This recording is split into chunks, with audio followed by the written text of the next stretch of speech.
In this video, I'll be showing you how to factory reset ASUS laptop or PC without password if you've forgotten the password. But anyways, getting into it, it's very simple to go ahead and do this. Now, if you're locked out of your computer and cannot remember your PIN or Microsoft account password, you don't need to worry because Windows has built in a loophole that allows you to bypass the login screen entirely and trigger a clean factory reset without entering a single password.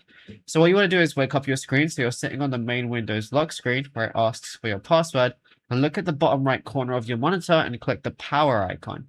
Press and hold down the physical shift key on your keyboard, and while continuing to hold it down, click restart on the screen menu.